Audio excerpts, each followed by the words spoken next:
Well, that hardly looks like the beginning of a successful car theft operation, does it? But it was.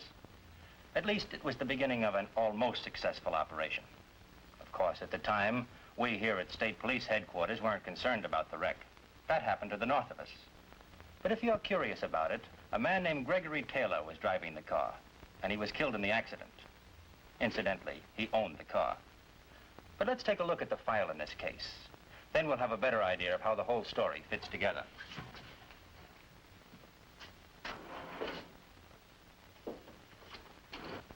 The car theft racket is one of the major problems facing law enforcement today. It's costly, widespread, and complex. In 5 years, over 1 million cars, worth more than $1 billion, have been stolen, one every 2.5 minutes, and often by professional, well-organized, smoothly operating rings.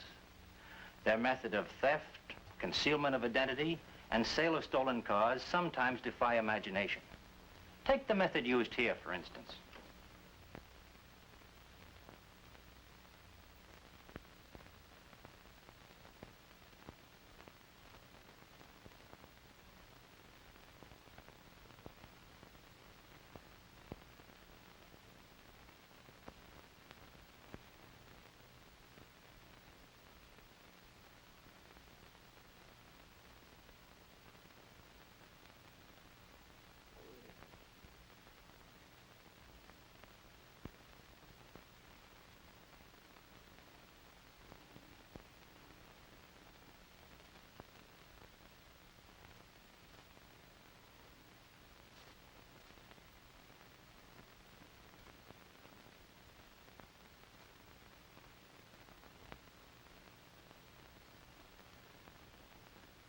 You have just witnessed the first steps in a typical ring operation.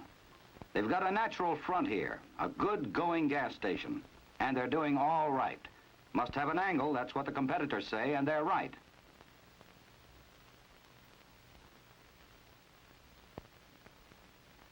The salvage racket often begins at a junkyard.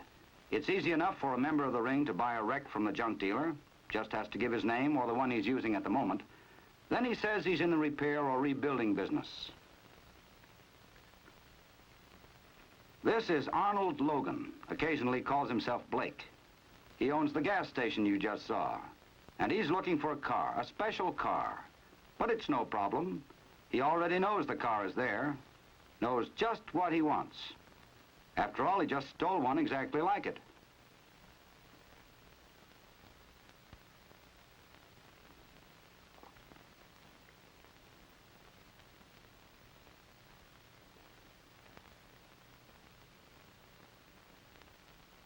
Now, it's easy for Logan to get a certificate of title or a registration.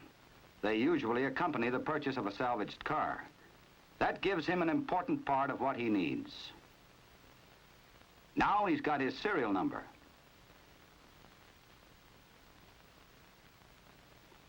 And he gets his motor number. From now on, Logan's problems are purely mechanical.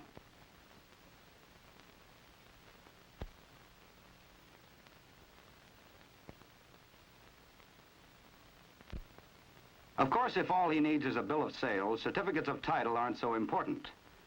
But he has documentary evidence of ownership. You can see it, right there in his hand. And he needs it if he's going to sell the car in any state with a title law. Now they're ready to go to work. Blackford is grinding off the old engine number. Logan is on hand to make sure everything goes just right. Woodbridge is getting rid of any identifying papers. Changing the serial number on the doorpost. Tearing off any lubrication stickers. Just cleaning up in general. Now for a new set of tags. Sometimes a fraudulent application will accomplish this, or maybe they were just stolen. In any event, they will change the identity of the stolen car. Well, Logan and his gang seem to be doing a thorough job. No mistakes yet.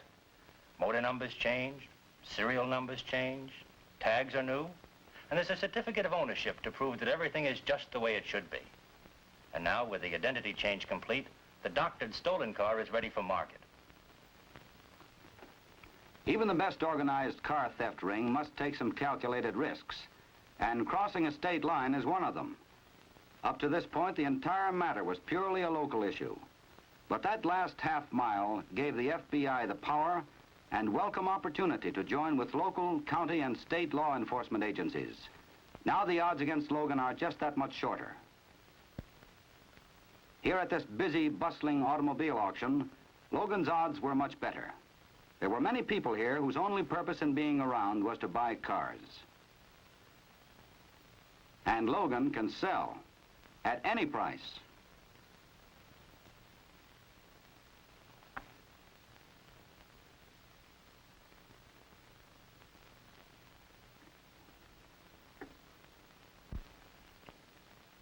It wasn't much trouble for Logan to sell Walter Thompson a bill of goods. Oh, Thompson wasn't stupid. He read the registration certificate all right. 1956 Chevrolet Club sedan, motor number, serial number, previous owner Roger Brown of Springfield. Thompson knew it was an out-of-state car. It was all right there in black and white. Yes, Walter Thompson looked the whole deal over very carefully. Then he drove off to Thompson Motors, used cars with a pedigree, 100 miles further south. And Arnold Logan drove north to get another car for another customer.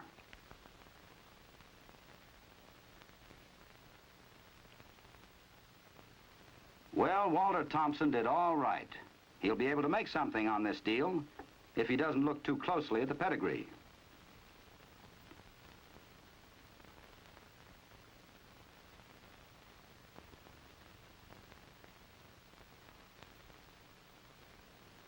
Yes, Walter was pretty pleased with himself. Made himself a real good deal. Only now read it over and see how good. Looks legal enough, but what about checking the numbers? Of course, he should have done that earlier. But he didn't when it would have counted most, at the auction. So Walter Thompson went to the back of his lot just to make sure.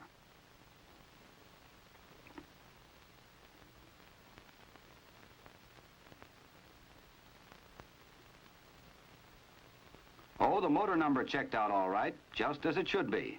Except it wasn't all right. It was too clean, too new. Right there, Walter decided, and quite rightly, that the police might be interested in his problem. Maybe right at the moment he wasn't aware of how important speed in reporting was. But Walter didn't allow this lack of knowledge to interfere with his activity. He called the State Car Patrol immediately. It just so happens that when Thompson's call came through, Lieutenant Kelly had a visitor, an FBI agent who frequently contacts the state police on business of mutual interest. Yes, Mr. Thompson. We'll be right over. Looks like a stolen car case, John. And if it is, I think the FBI is going to be in on it. Out-of-state registration. Then I'd better come along now, Ed. If you're right, it'll save time and a telephone call later. Well, we could certainly use that extra hour or two. Let's go.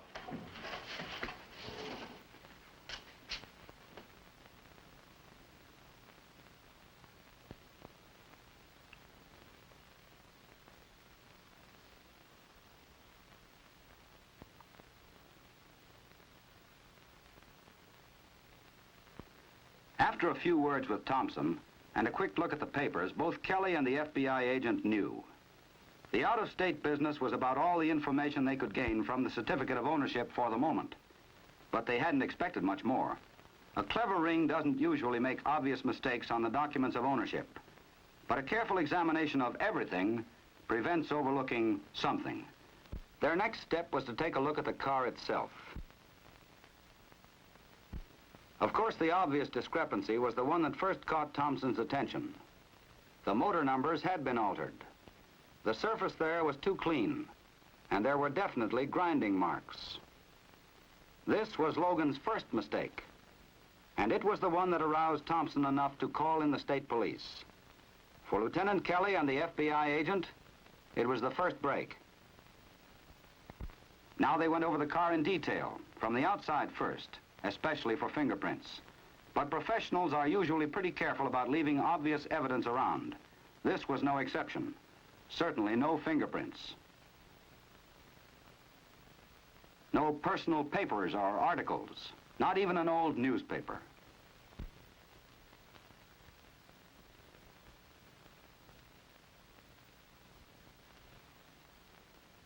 No scrapes or bruises they could gain any information from. But they couldn't take anything for granted. Even an old newspaper dateline could furnish an important lead. The second break came when they checked the serial number plate on the doorpost. Usually these are spot welded on at the factory. This one was attached by 2 screws. Not necessarily proof of alteration, but significant. Lieutenant Kelly then had the mechanic take the car over to the State Car Patrol garage, where they could give it a detailed examination. At the State Car Patrol garage, they went over the car a second time, just in case they'd missed something. They hadn't. But they located the confidential serial number, and now had all the background material needed to start putting the pieces together. The immediate problem now was to find the true identity of the car and owner.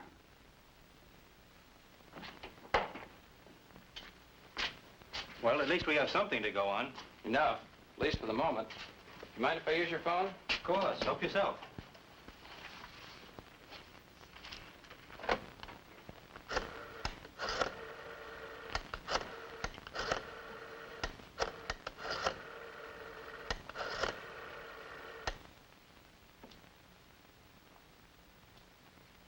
This is Swanson. Give me Mr. Fletcher, please. You know, Kelly, we've got just about all the information we really need right here. Oh, Frank, this is Swanson. Say, I've been making a check on a stolen car with Lieutenant Kelly. Would you mind making a check on these numbers for me, please? Tag number 135-488. Motor number OIO9641. T as in Tom 56F. Serial number B56-123434. These facts are always the basic takeoff point in tracing a stolen car. And since speed is essential, the FBI is at the service of local law enforcement agencies in this tracing function. They could have, of course, sent the entire motor block to the FBI laboratory in Washington. That way, through various techniques, they could have brought out the original motor number. But Kelly and Swanson felt they had enough to go on without that. Even though tags are usually stolen or have been issued on the strength of fraudulent applications, they may still lead to valuable information. Therefore, they made their first check with the Department of Motor Vehicles in the state of issuance. If the tags had been stolen, they might get a lead from the true owner. If fraudulent papers were involved, they can be submitted for latent fingerprints examination, handwriting, and other document analysis by FBI expert examiners. Again, even though motor numbers and serial numbers have been altered, they are still valuable in tracing the true identity of the car. Since all theft alarms are usually filed by either motor number, serial number, or both, a record check is made with the local police and with the state police agencies in surrounding states. While Fletcher was running down the information Agent Swanson requested, Swanson returned to his office. From there, he got on the phone and checked with the nearest division of the National Automobile Theft Bureau for stolen reports on file. They said they'd check and call back. The manual for identification of automobiles told him the model, year, type, and where the car was assembled. This was accomplished by using the confidential serial number as a key. By the time Swanson got back to Lieutenant Kelly's office, he had most of the information they'd need. How's all yours? That's fine, thank you. That's good. Glad you got over, John. I made impressions of the altered numbers and got them off to your laboratory, just in case this is a ring we're dealing with. Good. Looks like this is an addition we'll want in the National Automobile Altered Numbers file. And incidentally, we're beginning to get some answers to all those teletypes, too. Oh? What's up? I just got a reply on the altered number. No stolen report. Car belonged to a man named Taylor. His wife said he was killed in an accident. His insurance company handled it from there. And I think we better get over and have a talk with them. Sounds good. Let's go. Their first check was with Taylor's insurance company. They had paid Taylor's widow a total loss claim, and the two investigators wanted to find out what had been done with the wreck. In many cases, these companies send reports to the National Automobile Theft Bureau for filing. It helps against the future possibility of fraud. This company hadn't, but they finally found the name of the salvage dealer who bought the wreck. The next stop was the salvage yard, and Hansen, the owner, was more than happy to cooperate. He told them he felt a lot of legitimate dealers like himself were getting a bad name through this salvage racket. He said most of them would like to help, but they didn't know how they could do anything themselves. Both Kelly and Swanson told him he could help if he'd report any unusually large number of purchases to an individual or group, especially when he didn't know them or why they were buying. He gave them his sales records to go over, and they found what they were looking for. Arnold Blake's $75 investment was beginning to pay off, but not for him. During questioning, Hansen said Blake was a regular customer. He said he'd often noticed Blake only recorded the motor number, took the serial plate and ownership papers. Then sometimes it was weeks before he ever picked up the salvage. He said the Chevrolet was still there. Swanson and Lieutenant Kelly went over to take a look at it. It was the car. The motor number checked that out. But there was something else there that looked good. A few grimy, well-defined fingerprints. Yes, the case was just about complete. Getting a report on the fingerprints would be only a matter of a few hours. Then they checked the serial number plate just to be certain. It was gone. For Swanson and Kelly, getting the rest of the necessary information was mainly a matter of routine investigation.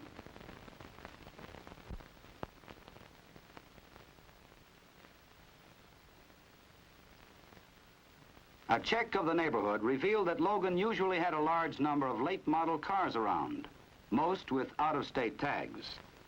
His neighbors thought it particularly strange that he had such a large proportion of garage business. Well, that ended it. We had all the information we needed, and we got it the only way it can be gotten.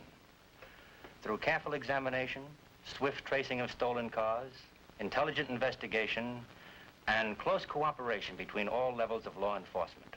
That's the only answer to the professional car thieves, America's most expensive form of larceny. Of course, we still had to get Blake, or Logan as we identified him through our fingerprint check. But now, with the evidence we already had, that was the least of our problems. A junkyard record showed that several cars purchased by Blake were being used as a source for altered motor numbers. Further investigation proved these to be stolen cars. From photographs of Logan, or Blake, both the junk dealer and several used car dealers who bought stolen cars identified him. The U.S. attorney authorized prosecution, a federal complaint was filed, and a warrant was issued.